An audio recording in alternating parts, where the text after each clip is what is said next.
कि जहां पर जानवर नहीं काटे जाते, जहां इंसान काटा जाता है और इंसानियत की हत्या की जाती है। और ऐसा कोई कत्ल खाना है, हर शहर में है।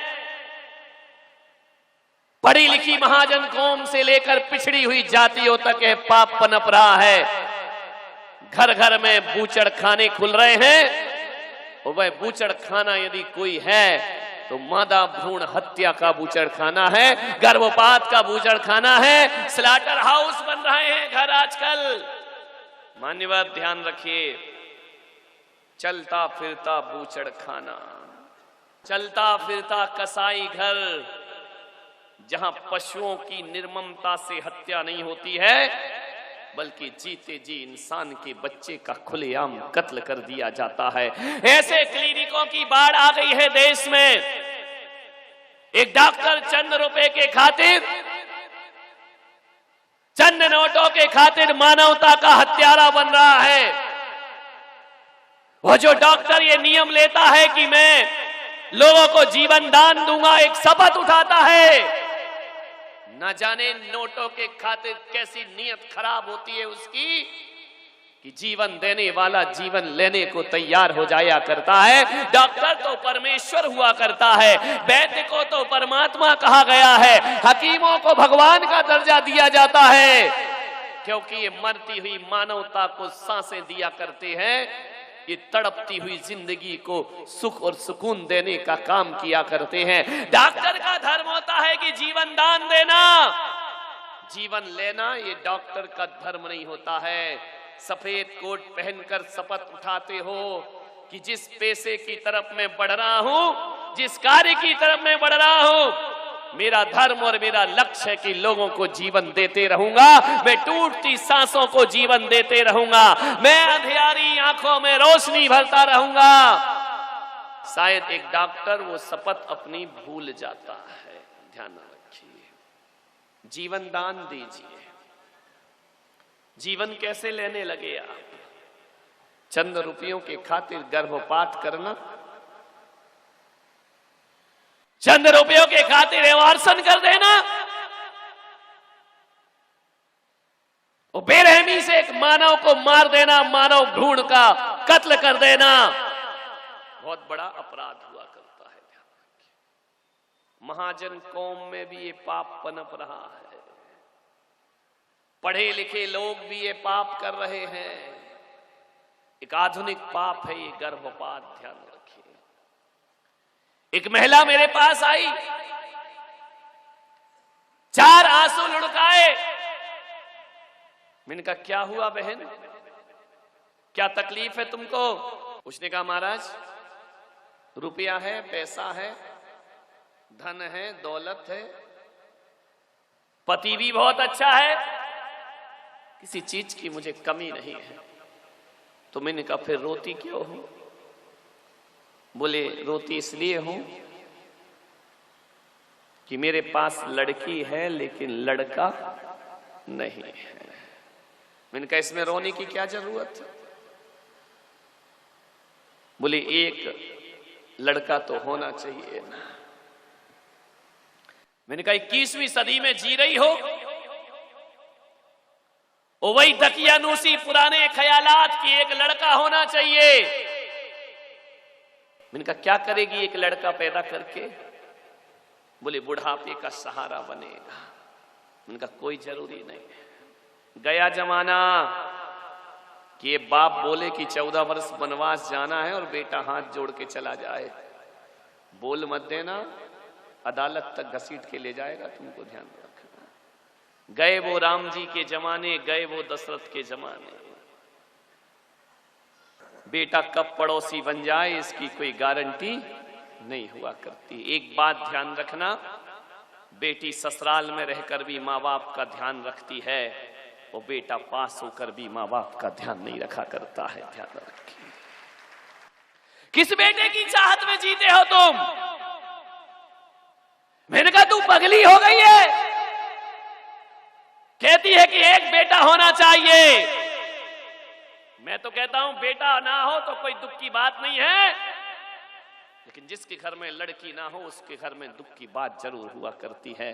और एक बात याद रखिए, बेटा ना हो तो चिंता मत करना, लेकिन बेटी ना हो तो आदमी को जरूर चिंता करना चाहिए। एक बेटी बहुत हुआ करती है, और मैं तो ये कहता हूं कि जिसके पास बेटी नहीं होती है उसके पास सीने में धड़कता हुआ दिल भी नहीं हुआ करता है। उसके हृदय में दिल नहीं, वह पत्थर का हृदय हुआ करता है, पाषाण है वह। एक बेटी बहुत जरूरी है। एक बेटी अच्छे अच्छे के अहंकार को चुनौती दिया करती है। और जिनकी बेटियां नहीं हैं, बेटे ही बेटे हैं, बड़ी छाती चौड़ी करके चलते हैं कि हमें तो किसी के सामने झुकने की कोई जरूरत नहीं।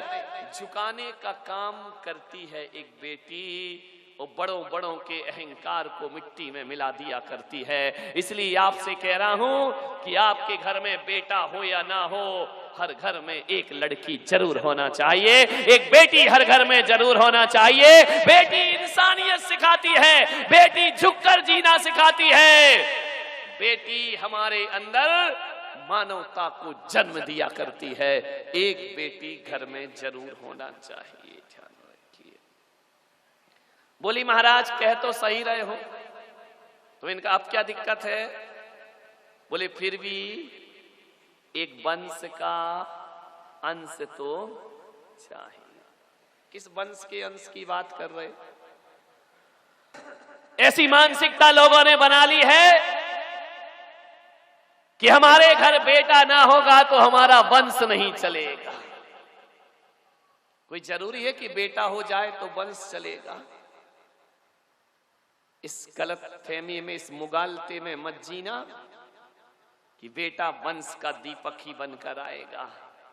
कभी कभी औलाद कुल दीपक नहीं बनती, कुल अंगार बनकर के भी पैदा हो जाया करती है। ध्यान रखना, जिस वंश और खानदान की तुम चिंता करते हो, एक औलाद उस खानदान का नाम मिट्टी में भी मिला दिया करती है। आप इस गलतफहमी में ना जिए कि बेटों से वंश चला करता है। मैं आपसे पूछ रहा हूं, धृतराष्ट्र के कितने बेटे थे?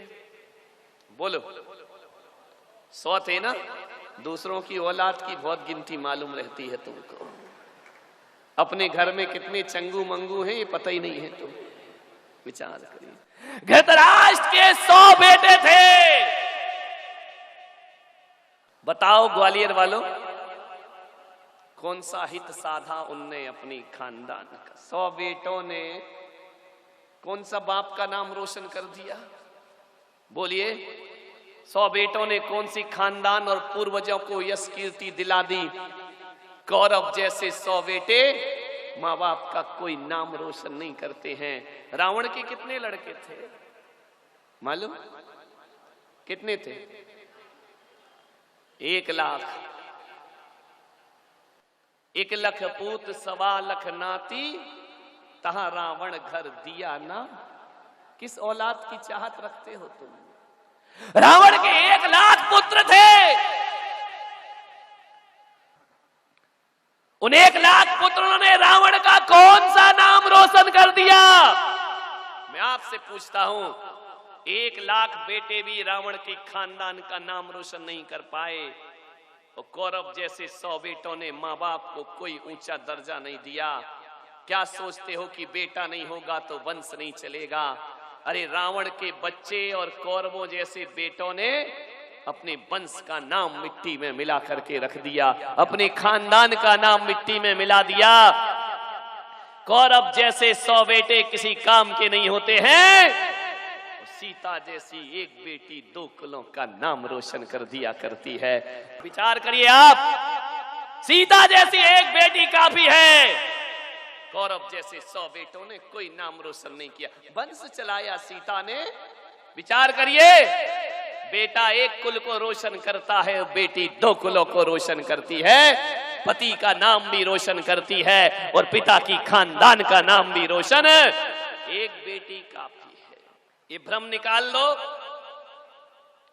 कभी कभी बेटियां वो काम करती हैं जो बेटे मिलकर के नहीं कर पाते हैं। एक बेटी वह कर देती है जो 100 बेटे मिलके नहीं करते हैं। इसलिए मैं कह रहा हूं कि वंश चलाने के लिए अंश की जरूरत नहीं होती। महावीर की कितनी औलाद थी? बोलो। शादी नहीं की, औलाद कहां से होगी? विनोबा की कितनी औलाद थी? बोलो। स्वामी विवेकानंद की कितनी औलाद थी? एक भी औलाद नहीं। पारसनाथ की कितनी औलाद थी? आचार्य कुंद के कितने बेटे थे? बोलिए। आचार्य शांति सागर के कितने बेटे थे? कोई नहीं थे ना, इनके तो औलाद ही नहीं थी। इन लोगों ने तो विवाह ही नहीं किया।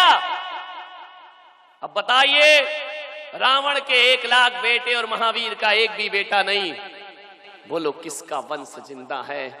रावण के वंशज भी अपने आप को रावण वंशी कहने में शर्म महसूस करते हैं। और जिस महावीर की एक भी औलाद नहीं थी, पूरे जैन कहते हैं हम महावीर के वंशज हैं, हम महावीर के वंश में पैदा हुए हैं। आप बताइए, औलाद से वंश नहीं चला करता है। ये गलतफहमी दिमाग से निकालो। यदि नाम को जिंदा रखना है, औलाद से नाम जिंदा नहीं रहता। नाम जिंदा तो चरित्र, त्याग और आदर्श से आदमी का नाम